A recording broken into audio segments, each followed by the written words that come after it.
Es, bueno, pues bienvenidos Docs. Muchísimas gracias por estar nuevamente acá. El día de hoy pues, vamos a estar en el Spine Webinar número 69 y pues me gustaría darle la palabra al maestro Guzmán para que haga la presentación de los excelentes ponentes que tenemos el día de hoy. Y pues bueno, para no quitarle su tiempo, adelante, maestro Guzmán. Y buenas noches. Para nosotros es un placer pues tener al doctor Alejandro Reyes Sánchez, que es un ícono de la cirugía de columna, me atrevo a decir, en el mundo. Y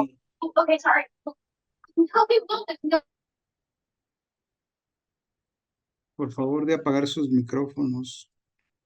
Comentaba que el doctor Alejandro Reyes Sánchez pues es un ícono de la cirugía a nivel, me atrevo a decir, a nivel mundial. Es un referente de nuestro país y nos orgullece, así como otros profesores que han pasado por la historia de la vida de la columna en México. Eh, el doctor también Sergio Díaz Bello, que son jóvenes talentosos que están haciendo su fellow en cirugía de mínima invasión, y el doctor Jesús Alberto Pérez Contreras, profesor titular del curso. Eh, Quiero ser breve de todo el currículum que tiene el doctor Alejandro Reyes Sánchez. Él es mexicano, y él hizo la especialidad de ortopedia y traumatología proveniente de la UNAM, ¿sí? De la máxima casa de estudios, cirujano de columna desde que empezó su entrenamiento como ortopedista, y en su trayectoria él ha sido director o jefe de servicio de cirugía de columna del Instituto Nacional de Rehabilitación durante muchos años, y ahí formó muchos médicos que en la actualidad están trabajando como cirujanos de columna en todo el país, y gente que viene de América Latina. También se formaron ahí con el doctor Alejandro Reyes Sánchez y todo su equipo de trabajo. Últimamente pues se fue a la alta dirección del Instituto Nacional de Rehabilitación, y dejó ahí al doctor Alpizar, un cirujano excelente que también tenemos una buena amistad con el doctor. Eh, Fue dentro de lo que es su residencia médica, pues la hizo en el Instituto Mexicano del Seguro Social, en Magdalena de las Salinas. Y pues el currículum tan grande que tiene el doctor, pues tiene diplomados, tiene maestrías y tiene doctorados en educación y en alta dirección, ¿no? Entonces, tiene una certificación vigente desde el 85 hasta el 2025, y él fue a entrenarse a muchos hospitales del mundo, pero creo que la referencia importante que tuvo en su vida cuando inicia la cirugía, pues es precisamente con Roy Camin en París, Francia, en el hospital La Salpêtrière y Strasbourg, Francia, ¿no? Ha tenido 40 actividades académicas, tanto nacionales como internacionales. Ha visitado prácticamente toda la República en lo que tenga que ver con la columna vertebral de los colegios o asociaciones. Pero también pues ha estado en muchos países del mundo, y mencionar algunos como Alemania, en toda la Unión Americana, en la Florida, en Chile, ha estado en Austria, en Múnich, etcétera, etcétera. Y él ha dirigido cursos que hemos tenido referente del Instituto Nacional de Rehabilitación, en donde ha dado cursos de posgrado, cursos de maestrías y cursos de doctorados para aquellas gentes que quieran especializarse más en la cirugía de columna vertebral. Tiene 132 como asistente a jornadas médicas, tanto en México como en otras partes del mundo. Ha hecho muchos simposios en el instituto y ha acudido a otros países del mundo. Tiene 31 cursos dirigidos y ha participado mucho en congresos, en mesas redondas, simposios, y tiene 273 conferencias, ¿no? Entonces, la verdad es que para mí es un referente nacional, es un médico que ha representado nuestro país, y con orgullo nosotros que hemos visto la evolución del doctor, pues es para nosotros, como les decía, un ícono de la cirugía de columna en México. Y doctor Alejandro Reyes, ¿qué más le puedo decir? Nos llevaríamos toda la noche hablando de todos sus currículum. Le agradecemos que esté con nosotros aquí en esta plataforma Spine Webinar, que es una plataforma educativa, es una oportunidad que tenemos todos los cirujanos que hacemos columna aquí en México, y pues lo invitamos a usted, al doctor Jesús Alberto Pérez Contreras, al doctor Sergio Díaz Bello, para que nos hablen sobre los problemas de tipo degenerativos en relación a esas deformidades que vemos en nuestros pacientes de la tercera edad. Adelante, doctor, y buenas noches. Gracias. Únicamente una introducción pronta del doctor Sergio Díaz Bello. Él es fellow de cirugía de columna de mínima invasión con el profesor, su profesor titular es el doctor Pérez Contreras, aquí en el Hospital Ángeles del Pedregal. Y hace poco compartimos una presentación en el Hospital 20 de Noviembre y me gustó mucho su formato y sobre todo lo bien que maneja la nueva escuela francesa de las curvas de Roussoli y el algoritmo que se debe tener para poder corregir las curvas en forma más medida y utilizando lo que se utiliza actualmente en el mundo.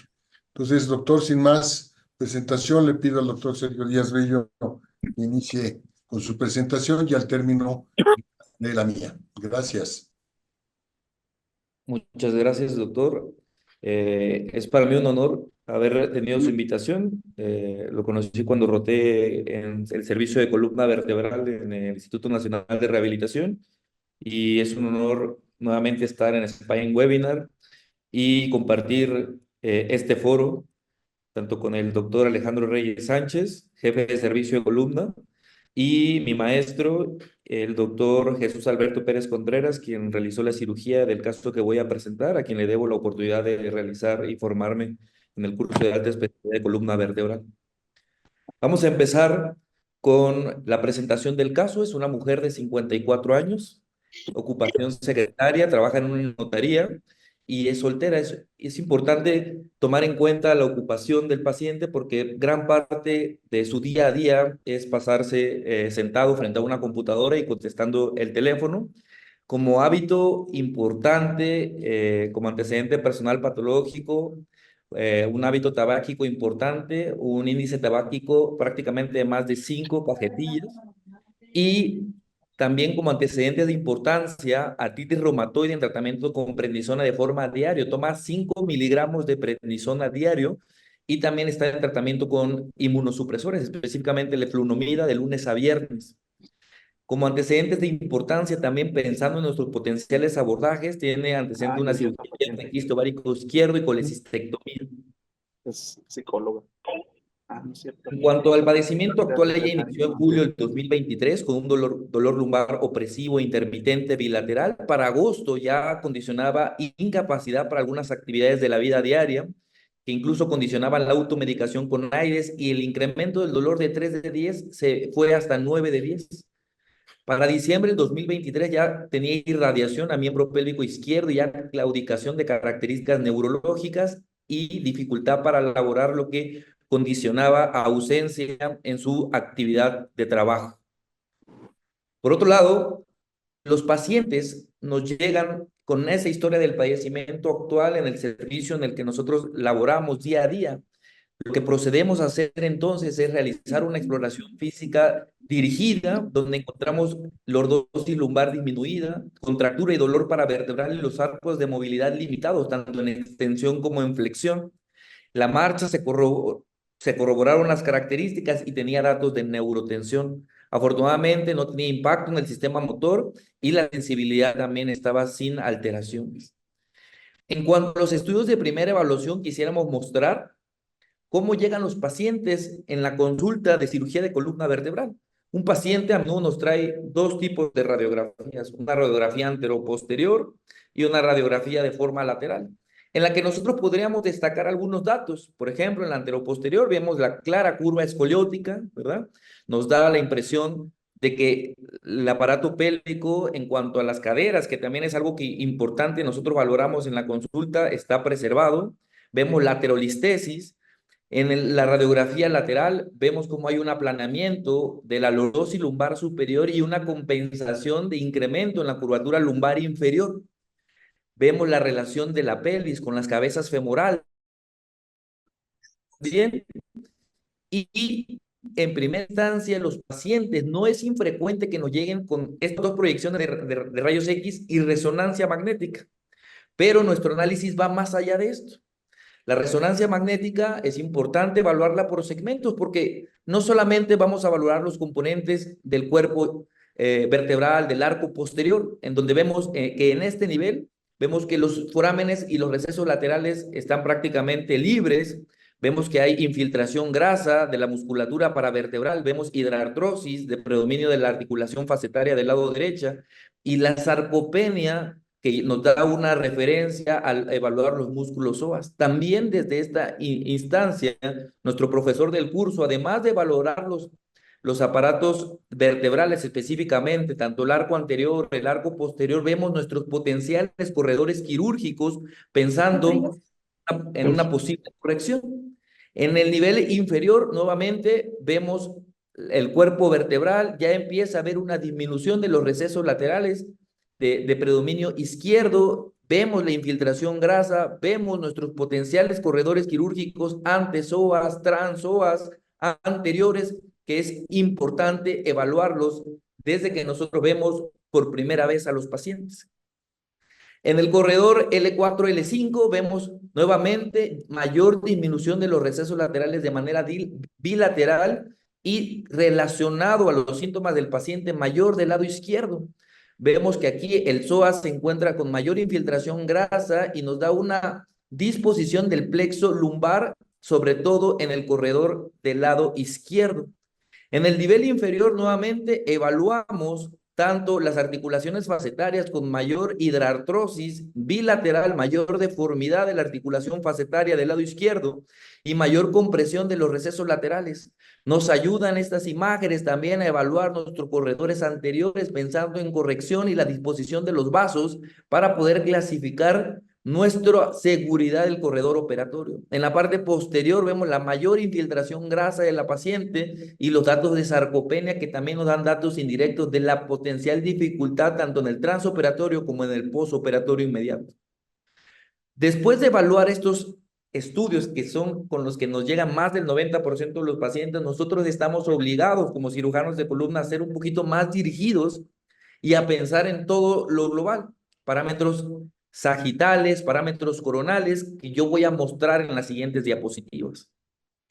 Vemos entonces que nosotros, para valorar a nuestros pacientes, los dividimos en parámetros regionales angulares, y esta es la información inicial que nosotros vamos a valorar en los estudios que nos trae nuestro paciente. Nosotros lo hacemos con el doctor Pérez Contreras en el consultorio con un goniómetro y nos damos la importancia y la idea de cuáles son las potenciales vías de cuál vamos a ayudar a nuestro paciente. Y vemos aquí los parámetros espinopélvicos. Un pelvitil de 7.7 grados, una incidencia pélvica de 38 grados. Con tan solo conocer la incidencia pélvica, yo puedo subclasificar a nuestros pacientes.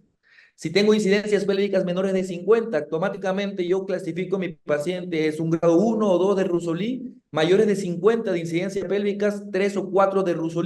Y entonces ahora la dificultad viene en volver a subclasificar a nuestros pacientes, pero con tan solo conocer la incidencia pélvica, yo ya estoy clasificando y viendo los potenciales formas de abordajes a la columna vertebral lumbar de mi paciente. Vean el sacral slope 30.7 asociado a la incidencia pélvica baja que tiene nuestro paciente, la lordosis lumbar de 32, la lordosis lumbar inferior y la lordosis lumbar superior. Vean la lordosis lumbar superior 1 grado nada más. Todo lo está compensando la columna lumbar inferior. Vemos una angulación de L4 a S1 de 43.2, más del 90% está distribuido en los dos segmentos inferiores. La incidencia pélvica menor, la lordosis lumbar también es un parámetro que nos lleva a guardar esa relación en todo momento en el post-quirúrgico. Nuevamente corroboramos incidencia pélvica baja, 38 grados, y un pelvic tilt que nos indica que este paciente no está utilizando mecanismos compensatorios, por lo menos la retroversión pélvica. Volvemos a evaluar la relación de la lordosis total, 32.7, y la lordosis segmentaria, vean, 30.6 grados de lordosis segmentaria. Esto quiere decir que nuestro paciente tiene un índice de distribución de la lordosis del 93.5%. ¿Qué significa esto? Tiene una mala distribución hiperlordótica, porque ante esta incidencia pélvica nosotros conocemos que en los segmentos superiores de L1 a L3, este paciente no debería de tener de 1 a 1.2 a 1.7 grados. ¿Por qué? Este es el reto con este paciente, restaurar la lordosis segmentaria basado en estos parámetros espinopélvicos. Vamos a seguir avanzando en el análisis. Vean, la cifosis también es un importante parámetro a guardar con relación a la lordosis lumbar. Del 60 al 70% la cifosis debe de guardar la relación con la lordosis lumbar total. Y nuevamente esta diapositiva nos sirve para evaluar parámetros angulares anteroposteriores. El ángulo de Cobb, 41.3 grados, y una curva fraccional de 23 grados. Nosotros hemos clasificado la exigencia quirúrgica en pacientes que tienen de 0 a 20 grados de ángulo de Cobb, de 20 a 40 y más de 40, porque nuestras perspectivas quirúrgicas y los retos son totalmente diferentes. Nosotros estamos obligados a pedir este tipo de estudios panorámicos para evaluar la columna como en todo. Ya se ha estudiado que existe una franca relación entre la lordosis lumbar y la cifosis torácica, y que los parámetros espinopélvicos impactan incluso en la lordosis a nivel cervical. Nosotros también estamos obligados a pedir imágenes panorámicas anteroposteriores, porque vemos la armonía que hay con el segmento torácico, el segmento lumbar, las cabezas femorales, las articulaciones coxofemorales y la línea deplomada que cae a nivel de C7, si esta nos indica hacia la concavidad de la curva coronal o hacia la convexidad de la curva coronal. Son parámetros que nos hablan incluso de flexibilidad o no de la curva. Seguimos avanzando nuevamente en estos parámetros globales y vemos que afortunadamente este paciente no tenía un SBA mayor a 40 milímetros, prácticamente llegaba a 0.5 centímetros, lo que es importante tomar en cuenta a la hora de utilizar o no osteotomías o un tipo diferente o no de implante. En cuanto a lo coronal, es importante evaluar la vértebra limitante superior, que en nuestro caso era T12, la vértebra limitante inferior, que en nuestro caso era L5, el ápex de la curva coronal, que era L3, y el SBA nuevamente, que era menor a 1 centímetro. El ángulo de Cobb nuevamente de la vértebra limitante superior a la vértebra limitante inferior de 41.3 grados y una curva fraccional de 23 grados que se ha relacionado con calidad de vida asociada a la salud. Los parámetros segmentarios son otros parámetros que actualmente estamos involucrando en el arsenal de correcciones quirúrgicas. Y vean, sabemos ahora que el propio cuerpo vertebral nos aporta cierto grado de lordosis, sabemos que el disco intervertebral nos aporta otro grado de lordosis y que en conjunto la angulación del cuerpo y del disco intervertebral nos dan como resultado una lordosis segmentaria.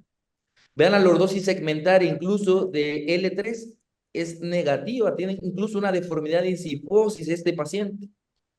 ¿Por qué es importante valorar los parámetros segmentarios? Porque incluso ya hay personas que se han dedicado a estudiar qué incidencia pélvica se relaciona con objetivos segmentarios. En el caso de nuestro paciente, al tener una incidencia pélvica de 40, nosotros estamos obligados a restaurar la lordosis segmentaria desde L1 hasta S1. Y vean, en L1, L2, la lordosis segmentaria requerida para una incidencia pélvica de 40 es de 1.7. Nuestro paciente, digamos que se encuentra dentro del parámetro aceptado, 1.8. Si vamos avanzando, la lordosis segmentaria de L2 a L3 nos exige idealmente alcanzar 4.4 grados cuando nuestro paciente tiene 1.7 grados de lordosis segmentaria. Seguimos avanzando y observamos de L3 a L4 para llegar a una incidencia pélvica de 40. Nos exige que nosotros debemos restaurar idealmente a este paciente 9.5 grados de lordosis segmentaria y es donde específicamente se encuentra el ápex de la curva coronal. Tenemos una deformidad en cifosis, vean, negativo 3, menos 3.3 grados, cuando este paciente debería tener por lo menos 9 grados de angulación segmentaria. En los segmentos inferiores de L4, L5, L5, S1 no hay tanta exigencia, puesto que ya hemos dicho que este paciente tiene una mala distribución hiperlordótica. Más del 90% de la lordosis total se encuentra de L4 a S1, y eso anteriormente la idea era que de L4 a S1 se encontraba más del 80, más del 70% de la lordosis total. Ahora sabemos que eso ya quedó en la historia. Ahora sabemos que para cada incidencia pélvica pertenecen parámetros segmentarios totalmente diferentes. Como pueden darse cuenta aquí, vean, una incidencia pélvica de 70, de L3 a L4 nos exige 15.4 grados para hacer una curva armónica a nivel lumbar. Vamos a ver que entonces anteriormente evaluábamos la lordosis lumbar total de L1 a L5, posteriormente migramos a lordosis lumbar superior y lordosis lumbar inferior, es decir, de L1 a L4, de L4 a L5, y actualmente la exigencia del conocimiento nos está llevando a evaluar parámetros segmentarios para una incidencia pélvica diferente y particular. También como estudio complementario es importante tomar en cuenta que ante un paciente con hábito tabáquico, ante un paciente con uso de esteroides de manera prolongada de más de 2 miligramos al día, en este caso la paciente tenía antecedentes de artritis reumatoide, tomaba más de 5 miligramos de prednisona al día e incluso inmunosupresores, la densitometría ósea es imprescindible en el abordaje quirúrgico de estos pacientes. Para nosotros hacer un plan quirúrgico en Spine Team, que es el grupo en el que me encuentro realizando el fellow de columna vertebral, utilizamos las siguientes clasificaciones. En primer lugar, a todos los pacientes clasificamos de acuerdo a Russoli.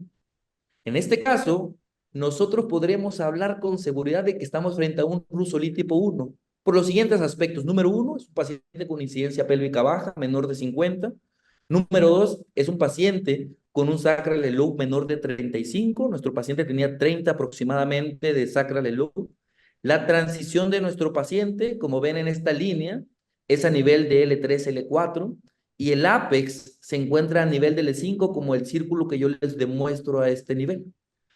Otro aspecto que nos ayuda a saber que es un Russoli 1 es el número de vértebras lordóticas. Como pueden ver en este esquema, nuestro paciente tiene 3 vértebras lordóticas y posteriormente empieza la transición.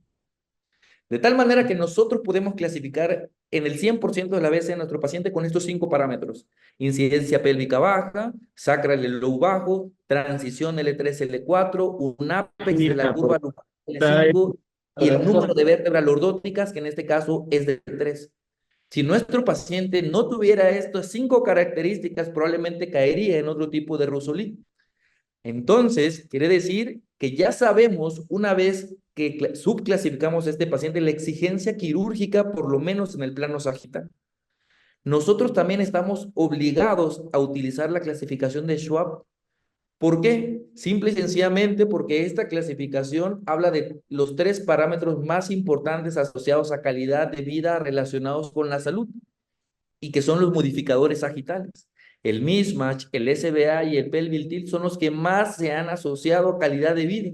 Afortunadamente, nuestro paciente no tenía modificadores sagitales, pero sí una curva exigente coronal de más de 30 grados. También nos obligamos a utilizar esta escala, no para tomar en cuenta los parámetros que nos arroja, sino para ver el porcentaje de complicaciones esperado en estos pacientes. También otra de las situaciones que nos ayuda el GAP score es que todo está basado en incidencia pélvica, que es el parámetro menos modificable de los demás. Es decir, de entre el pelvic tilt, el sacral elope, la incidencia pélvica es el parámetro menos modificable. Y todos estos parámetros ideales, el RPB, la lordosis lumbar relativa, el índice de distribución de la lordosis, están basados en incidencia pélvica. Esa es la fortaleza del GAP score. De tal manera que nosotros colocamos parámetros de nuestro paciente y basado en la incidencia pélvica nos arroja cálculos ideales o que deberíamos de acercarnos a la corrección. Lo que ya habíamos comentado, vean, el índice de distribución de la lordosis nos indica que el 94% de la lordosis está en los segmentos inferiores cuando no debería de ser así. De tal manera que nos habla de una mala distribución hiperlordótica. También la lordosis lumbar relativa, al tener una mala distribución hiperlordótica, nos arroja moderada hiporlordosis. Los parámetros ideales que nosotros utilizamos basados en la incidencia pélvica, y lo valioso es el sacral lobe, porque a veces tenemos pacientes con sacral lobe muy disminuidos, pero no quiere decir que sean los parámetros cercanos al paciente. Si nosotros calculamos los ideales, probablemente nosotros desenmascaremos un sacral lobe que no pertenece al paciente y que lo tiene en ese momento porque está utilizando mecanismos compensatorios. Por ejemplo, un paciente que tiene mucha retroversión pélvica va a elevar el pelvic tilt y el sacral lobe lo va a disminuir. Pero no quiere decir que sea el sacral lobe del paciente ideal, solamente está utilizando mecanismos compensatorios. Como siguiente, también utilizamos clasificaciones para valorar la dificultad y los riesgos de un abordaje a la columna vertebral. Nosotros empleamos la clasificación de Díaz y Berbeo sobre todo porque sabemos que la curva fraccional en la escoliosis degenerativa del adulto provoca discapacidad y síntomas neurológicos. De tal manera que estamos obligados a corregir esa curva fraccional y la curva fraccional se mide específicamente de L4 a S1. De tal manera que nuestra exigencia quirúrgica debe estar enfocada en esos niveles, no para dar lordosis, sino para disminuir la curva fraccional y obviamente favorecer la artrodesis de los segmentos con mayor carga de la columna vertebral. Clasificamos de acuerdo a los vasos y a la dificultad quirúrgica y en este caso nos dio un tipo 3 porque el lado izquierdo se acerca más hacia la línea media y eso nos va a provocar mayor exigencia en la movilización de los vasos ilíacos. Recientemente estamos utilizando esta clasificación. En este artículo del 2023 nos habla de un acceso fácil o difícil, es decir, si es ancho o estrecho. En este caso, nos da un acceso tipo 1 porque nuestro corredor medido en la resonancia magnética es de más de 3 centímetros, tiene plano de disección nuestro paciente porque existe grasa entre los vasos ilíacos y la columna vertebral y también no hay osteofitos anteriores. De tal manera que nosotros, a pesar de que este artículo nos diga que es un corredor fácil, decidimos denominarlo accesible, puesto que ningún acceso a la columna vertebral anterior es fácil específicamente. Pero esto nos ayuda a relacionarlo con la clasificación de Díaz y Berbeo para nosotros decidir hacer un abordaje a la columna anterior y no utilizar otro acceso como si lo podríamos haber utilizado en dado caso de que nos diera un mayor riesgo vascular. La clasificación funcional es muy importante porque es en lo que nosotros vamos a impactar en los pacientes. Nosotros podemos clasificar en cuanto a balance sagital, en cuanto a balance coronal, en cuanto a tipos de corredores, pero si no tomamos en cuenta la discapacidad de los pacientes, entonces el impacto en la calidad de vida no va a tener tanto como si nosotros nos enfocamos en disminuir la discapacidad de los pacientes a intervenir.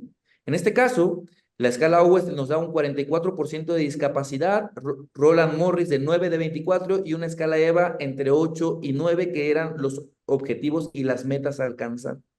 Si estamos hablando de escoliosis degenerativas, estamos obligados también a citar a Lenke y Silva y nosotros podríamos clasificar que nuestra paciente tiene claudicación intermitente neurogénica, quiere decir que se encuentra positivo en todos los niveles, tiene dolor de espalda, desafortunadamente no tiene osteofitos anteriores, puesto que tiene dificultad para utilizar los mecanismos compensatorios, sí tiene listesis, sí tiene un ángulo de Cook mayor de 30, tiene cifosis lumbar superior y esto nos arroja, sobre todo porque la plomada nos cae en la curva cóncava de la escoliosis, que potencialmente es flexible y nosotros realizamos incluso radiografías transoperatorias laterales, simulando los bending pedidos en nuestro paciente y nos daba para una curva flexible. De tal manera que la exigencia de la clasificación de Lenke y Silva nos habla de que si nosotros clasificamos entre 5 y 6, deberíamos considerar instrumentar hasta la columna torácica y también que las osteotomías pueden ser útiles para la corrección específicamente de la curva coronal. Si nosotros no tenemos objetivos que alcanzar con los pacientes, como siempre me recalca el doctor Pérez Contreras, entonces nuestras maniobras van a ser limitadas. Nuestros objetivos para este caso específicamente son estos: restaurar una lordosis total entre 45 y 50 grados, llevar a un índice de distribución de la lordosis moderado, es decir, entre 50 y 80, restaurar la lordosis segmentaria cercana a lo ideal, obviamente llevar a un COP de menos de 10 grados, una curva fraccional menor de 10 grados, ajustar de acuerdo a Russell, favorecer la fusión, disminuir el riesgo de fallo distal y proximal y obviamente mejorar las escalas funcionales de discapacidad. Mostraremos nuestro plan quirúrgico y veremos si alcanzamos estos objetivos que estoy mostrando en la diapositiva.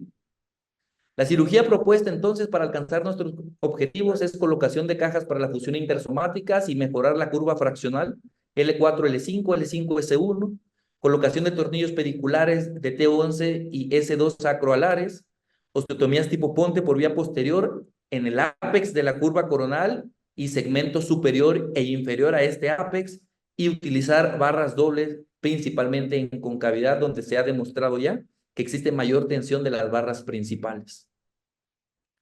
Nuestra planeación: utilizamos monitoreo, anestesia total intravenosa, utilizamos OARM, las cajas que utilizamos son de PIC y específicamente por los antecedentes de uso de esteroides, antecedentes del hábito tabáquico, ya hemos estudiado que las cajas de PIC tienen un módulo de elasticidad cercano al hueso y por eso decidimos utilizar PIC y no titanio en este caso. Los tornillos en este caso también por el riesgo de pull-out que tiene el paciente, los escogimos de cuerda simple porque ya hemos estudiado también que son los que menos se han asociado a pull-out en el postoperatorio. Utilizamos I-Factor porque ya también hemos estudiado que los pacientes con osteopenia, hábito tabáquico y uso de esteroides tienen mayor riesgo de pseudoartrosis y por lo tanto utilizamos el I-Factor como un potenciador de la fusión y obviamente nuestras barras, 3 en este caso, para apoyarnos en la concavidad de la curva. En el primer tiempo quirúrgico realizamos 2 niveles de abordaje a la columna lumbar de forma anterior. Vemos aquí las cajas de PIC adecuadamente colocados entre los vasos ilíacos y lateral a los vasos ilíacos en el nivel superior. En el siguiente tiempo quirúrgico, lo que hicimos fue realizar una incisión en línea media y nos apoyamos de navegación.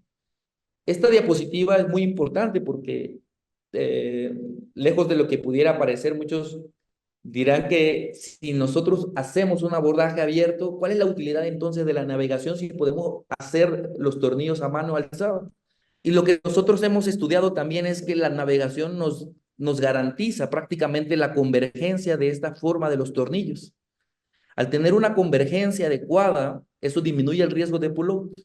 Y la otra situación que nos favorece utilizar la navegación es evitar llevar al tornillo de forma reversa.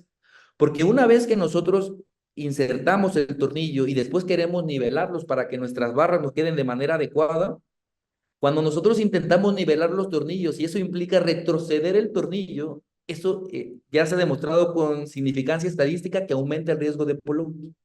Nosotros preferimos en pacientes con riesgo de pull-out utilizar navegación para favorecer y garantizar la convergencia de los tornillos y número 2, adaptarlos mejor a la barra sin necesidad de hacer un tornillo de forma reversa y eso poner en riesgo el constructo. Vemos los niveles de osteotomía tipo ponte en el ápex, en el segmento superior e inferior y la extensión de la instrumentación hasta el tórax. Estos son los resultados postoperatorios. Vemos que la incidencia pélvica no se modificó. Nosotros generalmente no utilizamos tornillos ilíacos porque ya hemos visto que modifican la incidencia pélvica de manera más importante que los sacroalares, aumentan el riesgo de infección y sabemos también que si nosotros hacemos una instrumentación que incluso sobrepasa la charnela toracolumbar, la movilidad de la articulación sacroiliaca se incrementa más del 100, a veces del 150%. Y los tornillos S2 sacroalares, muchas veces nosotros los llevamos a atravesar la articulación sacroiliaca y disminuimos la movilidad que ya se encuentra descrita. Observamos cómo está distribuida la lordosis y tenemos un índice de distribución de la lordosis entre 50 y 80, que es lo adecuado para disminuir el riesgo de complicaciones, y el gap score de estar en 5, nosotros lo llevamos a 2. Si nosotros nos basamos en los parámetros ideales que nos arroja la clasificación anteriormente comentada, vemos cómo el sacral elope, la lordosis lumbar total de 53 ideal, prácticamente fue alcanzada en el posquirúrgico inmediato, logrando una lordosis total de 50 grados y una lordosis segmentaria de 36, para que nos den como resultado un 73% de distribución lordótica.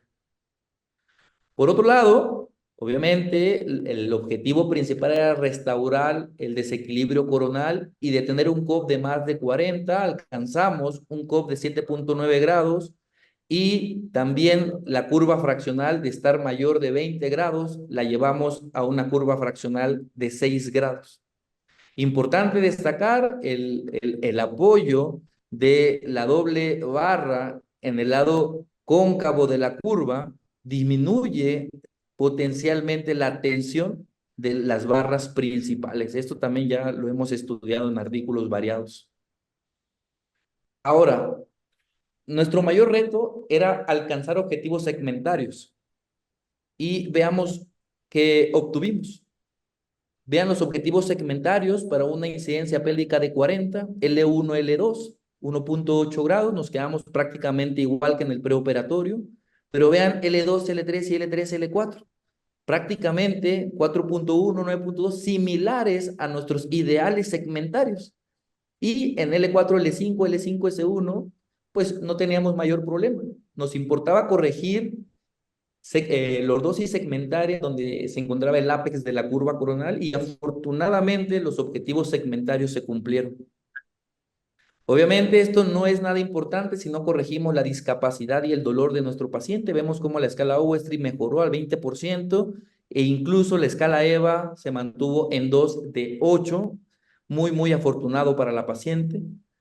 Radiografías posoperatorias inmediatas, vean la curva coronal se mantiene, vean la curva sagital y segmentaria, la distribución de la lordosis se mantiene y prácticamente en la valoración primaria en la consulta, la cicatrización adecuada de la paciente y las malas posturas que tenía en el preoperatorio se han corregido.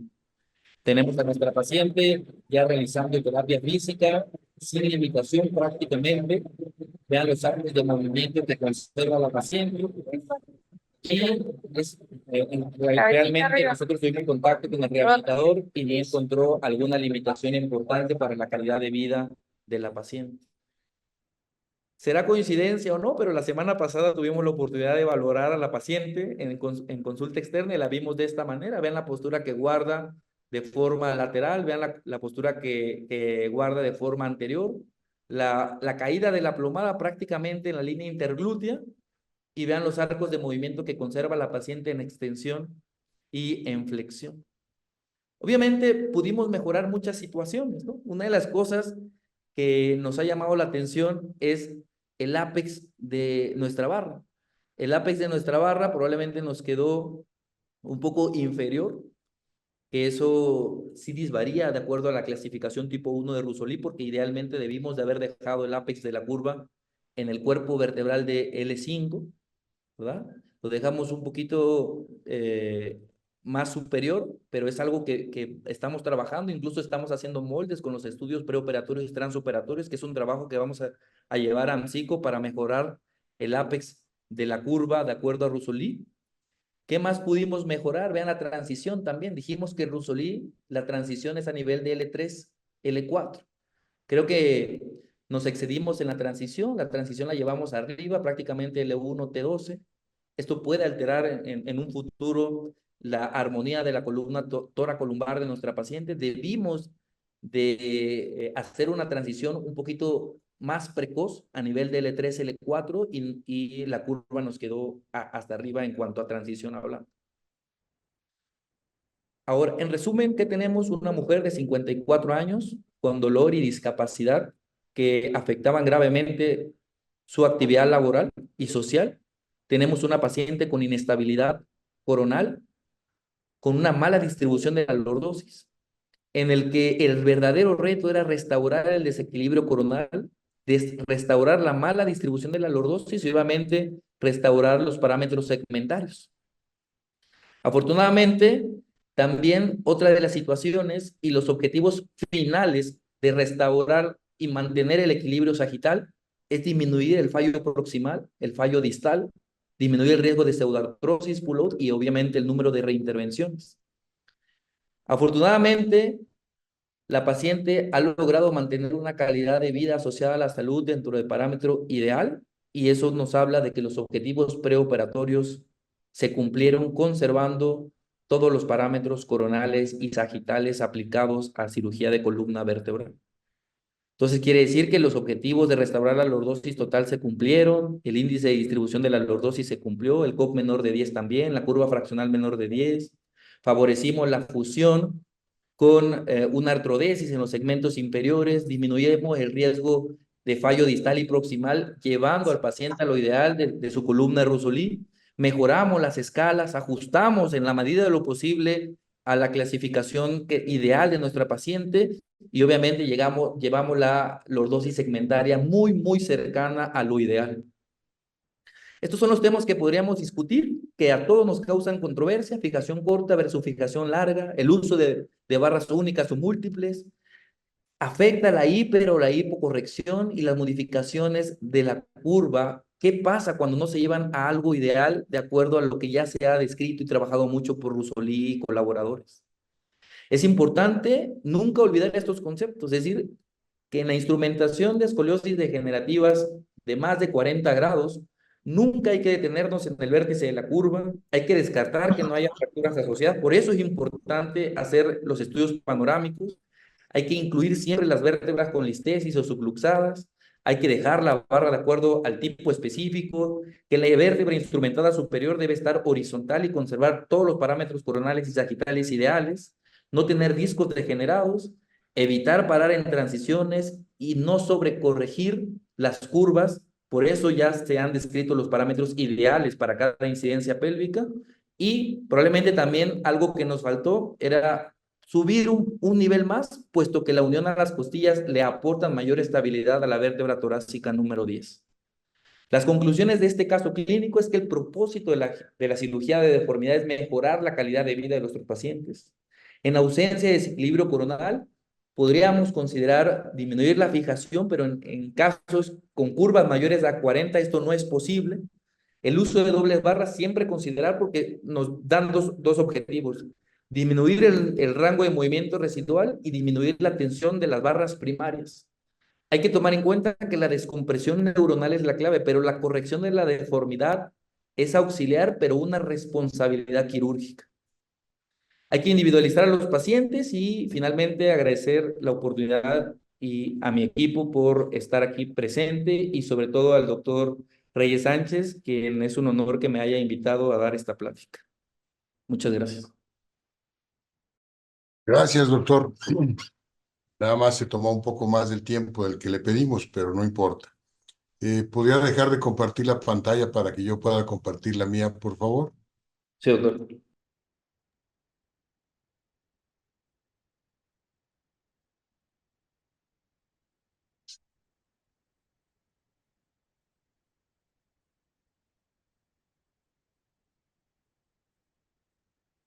Pues vamos a ir rápido porque ya nos tomamos más tiempo del que nos dieron. Están viendo la presentación, ¿verdad? Sí, doctor. Adelante. Ok.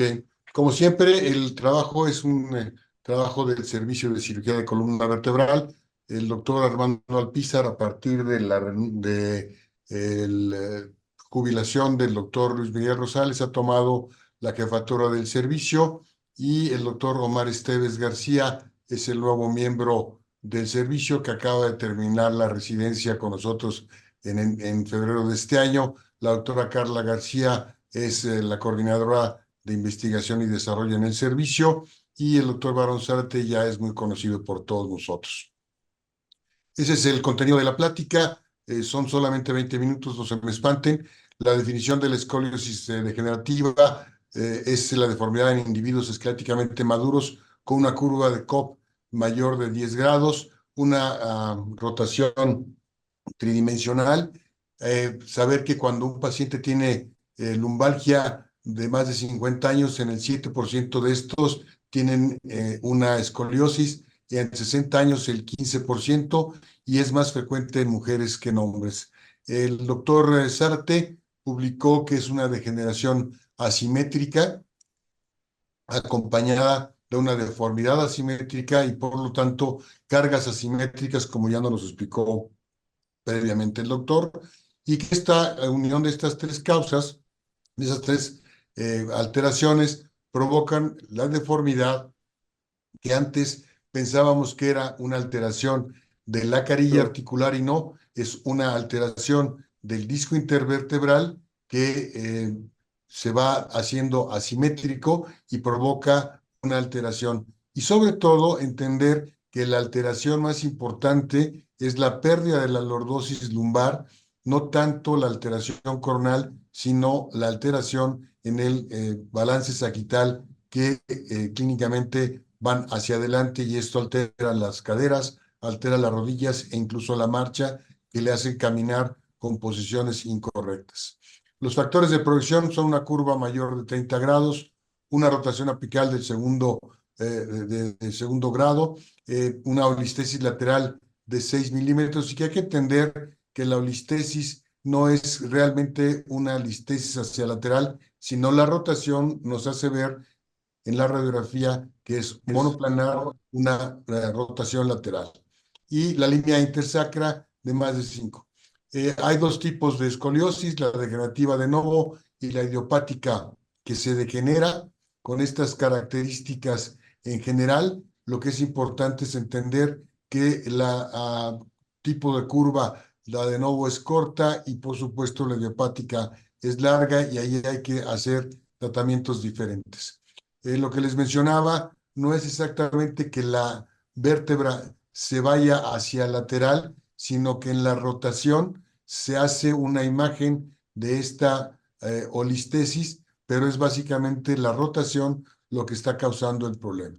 Y cuando tenemos una escoliosis idiopática degenerada, pues lo que vemos es una alteración totalmente de los discos, sobre todo más bajos, y que hay que corregirlos, no importa la edad que tengamos, y corregir la parte baja de la columna lumbar, porque si no, vamos a tener un problema de alteración de corrección. No hay que ir a corregir estas curvas como si fueran de adolescente, pero sí hay que dejar en balance perfecto al paciente. Esto no voy a ahondar ya demasiado, es la clasificación que Lenke nos dice, pero lo que sí es importante y recalcar es que cuando hay un problema médico, el problema sin deformidad intrarraquídea, el tratamiento siempre debe ser conservador, con rehabilitación, ya que el 80% de los pacientes mejoran y no deben ser operados. Por eso nosotros siempre pensamos tres rubros. El primero es: no hay mejor cirugía que la que no se hace. No hay que dejar que intervenir con el estado, en la historia natural de la enfermedad, que muchas veces cura a los pacientes. Y lo tercero, no hay que operar imágenes por más afectadas que estén. Y también entender que los niveles de tratamiento son descompresión hasta osteotomías, y hay que pasar por cada una de las indicaciones en cada uno de los pacientes. El doctor Alpiza recalca mucho esta parte: entender que cirugías en este tipo de pacientes con escoliosis degenerativas, con enfermedades coexistentes y con una morbimortalidad importante, nos dan hasta 80% de complicaciones, y entender que a 5 años de seguimiento ya tenemos un 30 a 40% de pacientes que tienen que reoperarse. los pacientes habitualmente persisten con dolor radicular y dolor axial, mínimo, pero presente. Por lo tanto, hay que entender que no somos totalmente excelentes en nuestras cirugías. Este es un ejemplo de lo que no se debe hacer. Exagerar en menos es más, no es tan bueno. Vean la escoliosis que tiene el paciente, la pérdida de la lordosis en el paciente, con muy poca compresión, y entender que pudimos haber hecho una descompresión indirecta y un balance de la paciente solamente con un abordaje mínimo de un solo nivel. La paciente mejoró, pero solamente mejoró un año, y al año nos comenzó a dar sintomatología y una enfermedad del segmento adyacente. Por supuesto que esta paciente se debió haber intervenido de L5 quizá a T12 o hacer una fijación corta desde el principio. Otro caso muy similar, pero con una evolución totalmente diferente. Vean una escoliosis incipiente de menos de 10 grados, sin alteración ósea intrarraquídea, sino una compresión solamente de partes blandas, donde utilizamos una caja en L4, L5, pusimos en balance coronal, dejamos en balance en alineación sagital y balance sagital sin problema, y la paciente hasta ahora, 6 años después, está asintomática y con una cirugía de mínima invasión en la parte por abordaje lateral. También la gran controversia es cuándo hacer una fijación larga, cuándo hacer una fijación corta, cuándo irse a la pelvis, cuándo irse a las alas del sacro, y tratar de tener un balance de la estructura que estamos creando. Estamos convencidos, porque así lo dice la literatura y nosotros en la experiencia, que hacer fijaciones largas y cortas dan enfermedad del segmento adyacente, y hay que procurar no hacer fijaciones tan largas en pacientes ancianos, que nos van a dar más complicaciones. Y a mí no me gusta decir pull-out, me gusta decir desanclaje, que es en español, se da más frecuentemente en los pacientes de mayor edad. Vean en este caso nosotros con una fijación corta, con una alteración de 3 niveles por lateral y por vía posterior en L5S1, dejamos una columna balanceada y dejamos asintomático al paciente. También hemos pregonado que no es lo mismo la línea de colocación o la forma de colocar las cajas que los abordajes que se utilizan para colocar las cajas. Hay básicamente 3 abordajes: uno anterior, un lateral y un posterior. Y cada uno de estos tiene divisiones por las cuales dónde entramos a la columna vertebral.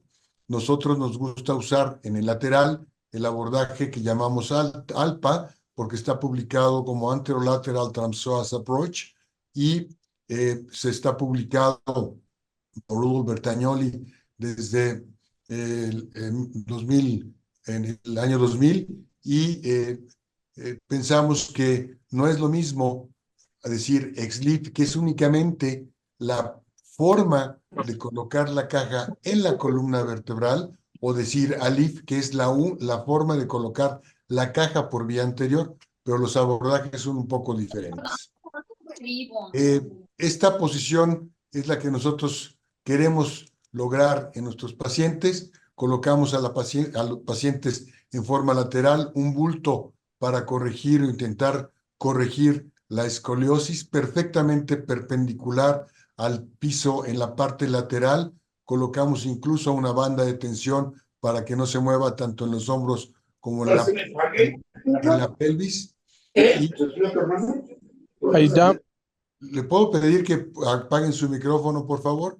Y esta es la línea de entrada a la columna vertebral, y vean cómo podemos colocar un separador automático. En nuestro caso, un poco en broma y un poco en serio, yo digo que tenemos robots. El R5 y el R6 nos sirven de robot para hacer la separación. Esto se ve muy agrandado, pero son 6 centímetros de longitud en el abordaje, el oblicuo mayor, oblicuo menor, transverso y entramos directamente al retroperitoneo, lo disecamos y entramos entonces al psoas sin mayor conflicto. Aquí estamos entrando con una incisión mucho más pequeña que para un solo nivel. Cuando hacemos para esta paciente, que son 3 niveles, que no tenemos mucha descompresión más que en este nivel en L3 y L4, podemos colocar 3 cajas por vía lateral con este abordaje de 6 centímetros. Colocamos las cajas y corregimos ya el 60% de la curvatura y posteriormente con una fijación del L5-S1 dejamos una lordosis correcta, una transición correcta y quizá aquí, si lo analizamos mejor, quizá abordamos de más un nivel, pero la paciente nos resultó clínicamente con mejorías. Cuando ampliarse a las salas del sacro o hacia la fijación ilíaca, están estas indicaciones. Básicamente las que no se pueden discutir son la sacrectomía y las fracturas de sacro y la osteoporosis, y las que se podrían discutir es con las osteotomías correctoras, sobre todo que a veces con una osteotomía correctora es más que suficiente y no tenemos que hacer una fijación tan larga.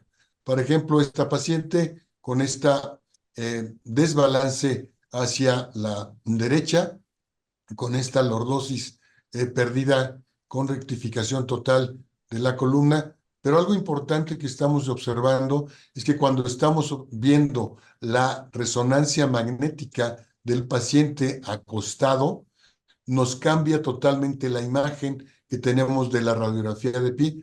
Por lo tanto, nos guiamos mucho en esta imagen de la resonancia para poder decidir cuántos niveles y cómo atacar nuestra curva.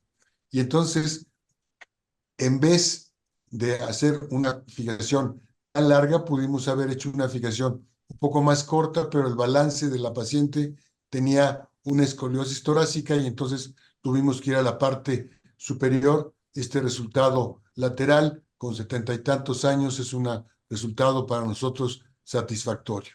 Hablando de osteotomías, básicamente siempre hacemos en todos los casos ponte en el abordaje posterior y básicamente para hacer corrección del balance sagital, básicamente hacemos la tipo 3, que es la de subtracción transpedicular, donde ganamos de 25 a 35 grados de corrección en la curvatura.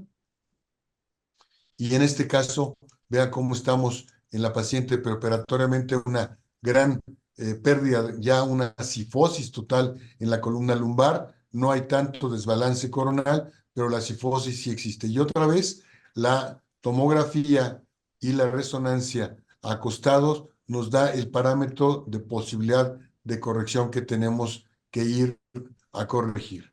El balance lo logramos en esta paciente. No quedamos un poco cortos en el balance por la cifosis que no tomamos en cuenta en la zona torácica. Sin embargo, el resultado clínico fue satisfactorio para una paciente también de edad. En esta otra es una escoliosis idiopática degenerada, en la cual tenemos un problema de alteración en la columna vertebral, sobre todo en la zona ya torácica, y lo que hicimos fue una osteotomía tipo 6 en la zona lumbar para hacer una corrección de este tipo, quizá criticado desde el punto de vista radiográfico, pero vean el cambio desde el punto de vista funcional y del balance sagital clínicamente en la paciente y el balance que tenemos coronal clínicamente en los pacientes. Ahora tenemos este trabajo que se publicó comparando cuándo hacer doble abordaje y cuándo hacer un solo abordaje posterior. En conclusión, entendimos que el doble abordaje tiene un menor número de complicaciones cuando está indicado, y lo indicamos, como lo vamos a ver en la diapositiva siguiente, en curvas de más de 30 grados con un claro desbalance sagital. Nos tardamos 4 horas en hacer 2 abordajes.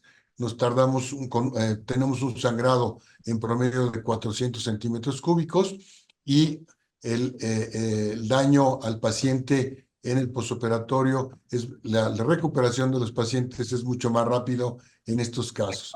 Confiere una mayor corrección de los balances pinopélvicos y clínicamente los resultados son superiores en todos los casos que hemos operado con doble balance, pero con doble abordaje, pero con una indicación perfectamente clara.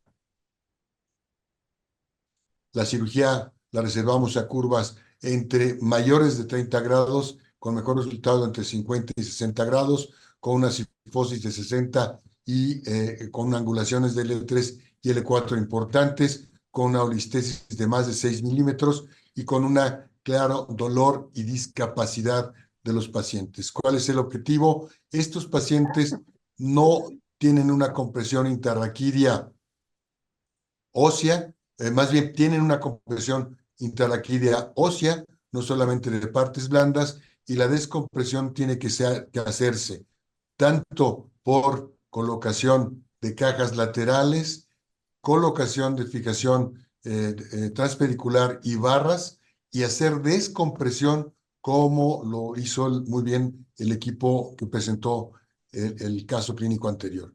La descompresión del tejido neural es fundamental para tener balance neurológico y equilibrio desde el punto de vista ortopédico, restaurando el balance coronal y sagital. Está ahora hacer la cirugía en una sola posición. Nosotros no estamos nada de acuerdo porque en el ejemplo, hacer una descompresión indirecta de esta compresión ósea es punto menos que imposible, y hacer la fijación solamente transpedicular, percutánea y la descompresión indirecta no es favorable, y vamos a tener que comenzar a hacer reoperaciones de estos pacientes si se hacen únicamente por moda. Yo menciono que cuando hay una indicación absoluta para este tipo de abordajes sin descompresión, es porque los pacientes pudieron haber ido muy bien con rehabilitación.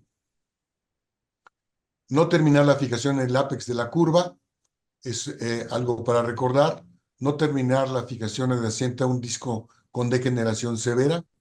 Límite craneal de la deformidad es igual a un horizontal en el plano coronal y lordosis en el plano sagital.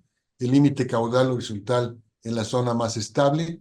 Tratamiento quirúrgico, vuelvo a repetir, da altas tasas de complicaciones, por lo tanto hay que evaluar muy bien a los pacientes que vamos a intervenir, sobre todo en este tipo de cirugías. El objetivo es llevar a equilibrio a la columna en el plano sagital y en balance en la columna coronal. Soporte anterior indispensable siempre. Si vamos a hacer un abordaje posterior, se pueden colocar cajas desde la vía posterior. Y si tenemos una anquilosis ya que podemos restablecer con ese apoyo anterior y hacer solamente osteotomías de ponte para restaurar la curva, no hay que colocar las cajas que se van a hundir fácilmente en los cuerpos vertebrales. Llevar fijación siempre a zonas seguras, supervivencia de los posoperados habitualmente mayor de 10 años, artrodesis corta en pacientes con alineación coronal y sagital, y fijaciones cortas y largas siempre darán degeneración de los segmentos adyacentes. La descompresión selectiva solo en pacientes con radiculopatía aislada con adecuado balance sagital. La artrodesis larga en pacientes con escoliosis severa, con dolor axial y radicular y con una estenosis multinivel que dé artrosis incluso facetaria. Hay que evaluar la fijación vertebral de S1, de ilíacos o de ala sacra, dependiendo de cada paciente, y recordar que las complicaciones nos van a acompañar siempre y nos van a hacer reasegurar y reindicar nuestras cirugías. Muchas gracias, doctor Enrique Guzmán. Espero que hayamos cumplido.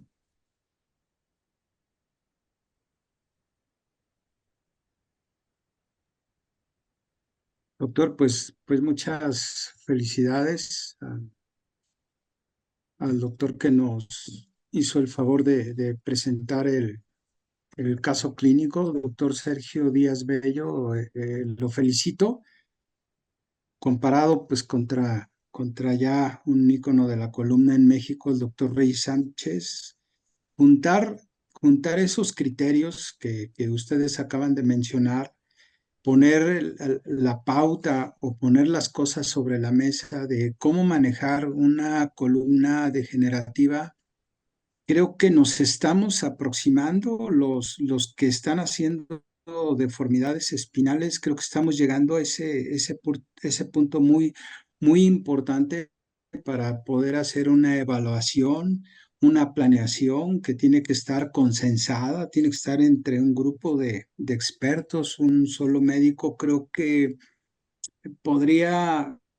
podríamos tener algunas cuestiones que se le llegaran a pasar, pero este tipo de pacientes tienen que ser sesionados y se tiene que buscar, como usted dice, la mayor información posible, la experiencia que tienen los cirujanos, y el doctor Sergio Díaz Bello nos dio una planeación, vamos, que pudiéramos apegarnos a lo que dice la literatura.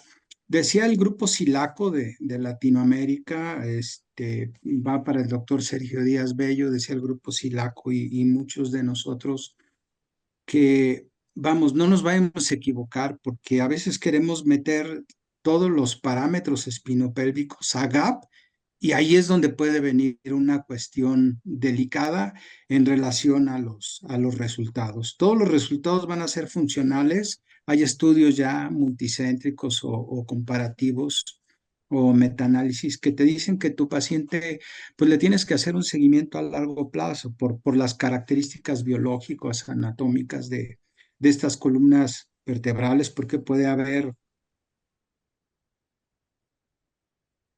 como dice, subsidencia, puede haber aflojamiento del material. Inclusive a nosotros nos ha tocado que una barra está rota después de, no sé, 6 meses, 8 meses, y es todo un caos volver a cambiar el sistema.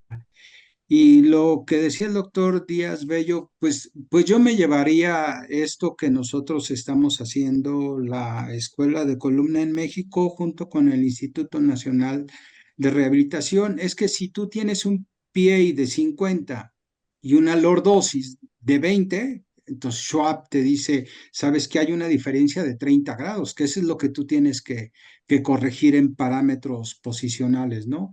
Pero si tú tienes igual una plomada de C7 y un SBA que se te está moviendo, porque son espaldas planas, como decía el doctor Alejandro Reyes Sánchez, que hay un problema discal, hay un problema de que la dirección de las fuerzas que se aplican entre el cuerpo vertebral y los discos degenerados son de diferente manera, y vienen los componentes rotacionales, pero la espalda se hace plana, pero la cifosis empieza a aumentar, y entonces ahí se va a modificar el SBA, ¿no? Entonces, creo que todo lo que tú comentas, lo ideal es el espinograma, y ahí sí puedes ya sacar todas tus medidas, todos tus balances, para ya puedas seleccionar si vas a poner las cajas, cuántos torneos, como decía el doctor Reyes Sánchez, que hay que hacer, si es necesario hacer las osteotomías, etcétera. Pero lo que siempre vamos a buscar nosotros es el balance sagital, no tanto el coronal. Ahora ya se le da mucho más relevancia porque tiene que ver con la calidad de vida de estos pacientes, ¿no? Y lo que hablabas de las lordosis, ¿no? De L1, L2, L3, L4, L5, etcétera. Pero ya nos dice la literatura que si tú tienes una vértebra de L4 a S1, ahí te puede dar hasta un 70-75% en donde tú puedas validar la lordosis, ¿no? Las manos libres siempre se han utilizado porque a veces no tenemos, a veces ese neuromonitoreo o esos juguetes que son los OARM, que uno navega, y entonces ahí la parte, vamos, del cirujano se puede ya limitar a un OARM para cirugías de estas características. ¿Y qué les vamos a enseñar a nuestros fellow o los que están haciendo cirugía de columna en relación a una cirugía navegada, ¿no?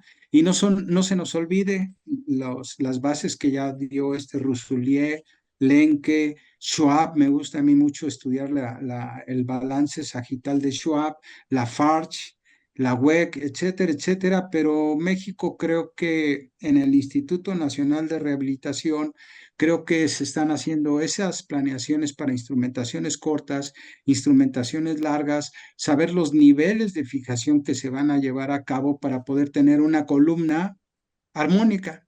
Y la armonía, pues obviamente va a estar valorada por lo que ya te dice el paciente de Lowestry o que te digan los criterios de la SRS y esperar los resultados funcionales a más largo tiempo. Creo que es una experiencia que el día de hoy tuvimos con estas grandes presentaciones, tanto del fellow de columna, así como del doctor Alejandro Reyes Sánchez. ¿Habrá algo que pudiéramos hacer alguna modificación, doctor Alejandro Reyes, en esta historia de la escoliosis en México? Porque hay corrientes como las cirugías endoscópicas que las pueden resolver, hay la cirugía abierta, hay cirugías anterolaterales, ¿no? Como lo mencionaba el ALIF, el XLIF, y viene otra corriente por ahí que es OLIF, en donde uno brinca el psoas para evitar el paquete vascular y nervioso, teniendo un corredor en cortes axiales para que nos pudiera permitir accesar de esa manera y poder tener otra manera de hacer esos abordajes anterolaterales. Doctor, buenas noches. Ah, un comentario nada más aquí en esto, le vuelvo a repetir que los abordajes de la columna pues están hechos desde hace muchos años y el abordaje oblicuo anterior, pues el profesor Michael Mayer lo inició hace 30 años o 35 años y lo conocimos después como ARPA porque era anteroretroperitoneal oblicuo approach, pero y se avanzaba por adelante del psoas. A mí particularmente me gusta mucho porque me permite hacer en el mismo abordaje desde L2 hasta S1 con ese abordaje sin mayor conflicto. El problema está que colocar la caja siempre va a quedar oblicua. Hay muchos que dicen que se puede dar la vuelta. A mí la verdad es que yo las veces que he intentado nunca le he podido dar la vuelta. Solamente tiene que ser una caja muy chica para que pueda girar y si no es muy chica, no gira. La otra es que sea circular y entonces sí circula y entra, pero quedas en medio del cuerpo vertebral y entonces de todos modos no está apoyándose en forma lateral como el abordaje lateral. Cuando es una caja anterior de L5S1, pues sí ocupa todo el cuerpo vertebral, entonces lo ocupa sin mayor conflicto. Creo que la endoscopía llegaremos a ese nivel otra vez de entender dónde está indicada. No todo se puede ocupar para endoscopía. Creo que tiene indicaciones muy pequeñas y absolutas y que no amplía la indicación para operar a los pacientes como se está creyendo en manos de gente, lo voy a decir como tal, charlatanes que están usando las técnicas y que me ha tocado reoperar pacientes que solamente les metieron el endoscopio y no les hicieron nada. Entonces eso no se vale, que estén abusando de estas técnicas de moda y que no van para nada. Quisiera pedirle también su opinión al doctor Alberto Contreras, que indirectamente participó en esta ponencia, y después también al doctor Quillo Olvera, que sé que tiene mucha experiencia en esto, si nos pudieran dar su punto de vista, si me lo permite, doctor Guzmán. Sí, claro que sí, doctor. Adelante. Muy buenas noches, un gusto participar con ustedes y escuchar estas ponencias. Definitivamente el entendimiento de la columna del envejecimiento involucra el entender todas estas clasificaciones. Si hay tantas clasificaciones, porque no hay una perfecta, no hay una que involucre todos los aspectos.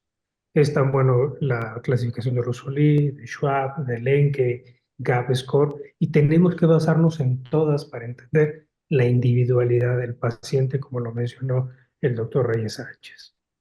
Los abordajes se lo han apropiado casas comerciales que les ponen un acrónimo y se lo reinventan. Pero el abordaje está descrito. El abordaje ALIF se describió desde 1900 con los abordajes que para la enfermedad de POT en la unión lobosacra. Posteriormente, con el concepto ALIF de Meyer, vino lo que sería el primer abordaje pre-psoas y el abordaje intercabo que actualmente manejamos para el ALIF y el pre-psoas. Las casas comerciales nos han vendido una idea, y en eso estoy completamente de acuerdo con el doctor Reyes Sánchez, que no hay que caer en eso, hay que utilizar los términos como se debe. Por otro lado, sabemos que estas técnicas, ya sea el OLIF, como lo mencionó el doctor Guzmán, el XLIF, como seguramente todo el mundo se imagina el abordaje transoas, que se llama, pero que no es así, pueden solucionar deformidades del adulto. Pero esto es parcialmente cierto. Si es parcialmente cierto, puede ser una mentira también. Entonces es importante saber que una gran caja te puede ayudar a la artrodesis y te puede ayudar en cierta corrección de la magnitud de la curva Bueno, fraccional, coronal y ayudar en algo del balance sagital, pero no te va a solucionar el problema.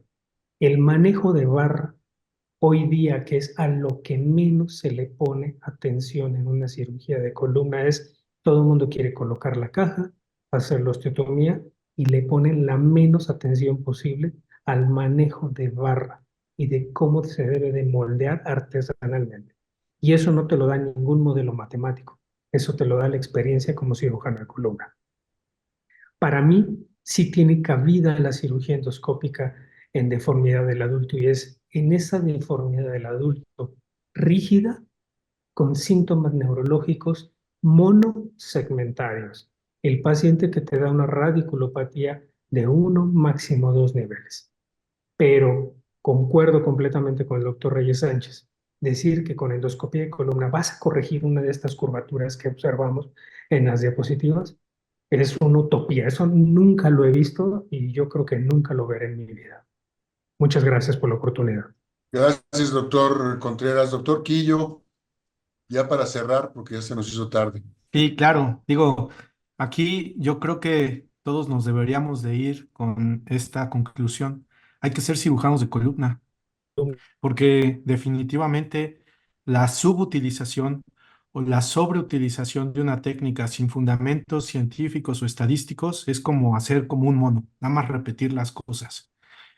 La endoscopia definitivamente es una herramienta más en el armamentario de un cirujano de columna y es cierto, hay situaciones muy específicas en las cuales se puede utilizar la cirugía endoscópica para descomprimir un paciente con radiculopatía, además de monosegmentaria unilateral.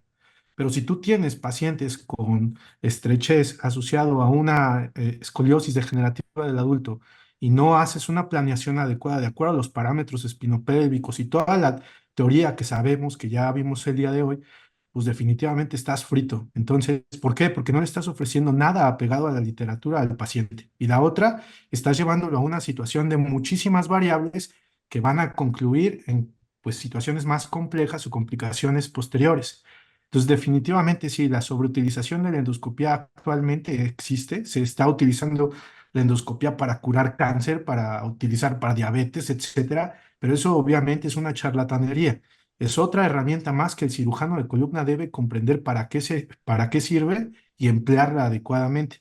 Y definitivamente todos los cirujanos de columna debemos de conocer cómo utilizar los parámetros espinopélvicos, que al final me quedo con la conclusión del doctor Guzmán se necesita, y de Pérez Contreras. Una, se necesita experiencia porque no se sigue al pie de la regla un parámetro matemático, se busca la armonía de las curvas funcionales en un paciente. Y tercera, el utilizar la incidencia pélvica como una base en la toma de decisiones es súper importante y la incidencia pélvica no cambia, es otra huella digital que tenemos. Entonces, definitivamente hay que saber cómo utilizar esos parámetros para llevar a una situación clínica adecuada a los pacientes con escoliosis degenerativa del adulto. Y para eso se necesita ser cirujano de columna, no endoscopista o no cirujano de técnicas de ALIF, etcétera. No, no, no, no, no. Esa es mi conclusión. Muchas gracias, doctor Guzmán, doctor Sosa, muchas gracias por la invitación. Creo que concluimos nosotros la presentación. Y pues Doctor Sosa, ¿quiere cerrar muchísimas, la plática? muchísimas gracias a todos, sin duda. Pues bueno, aprendimos mucho. Yo en lo personal, pues me llevo muchísima enseñanza del doctor Reyes Sánchez, de lo que están haciendo los doctores en el Ángeles, el doctor Pérez Contreras, el doctor Sergio, que ya había tenido contacto con él. Pues sin duda, muchísimas gracias por todos los comentarios, doctor Javier Quillo. Pues vamos a dar por cerrado el Spine Webinar 69 y pues seguirles haciendo la invitación a cuando tengan tiempo unirse. Son muy de mucho ayuda para todos nosotros, en general en México.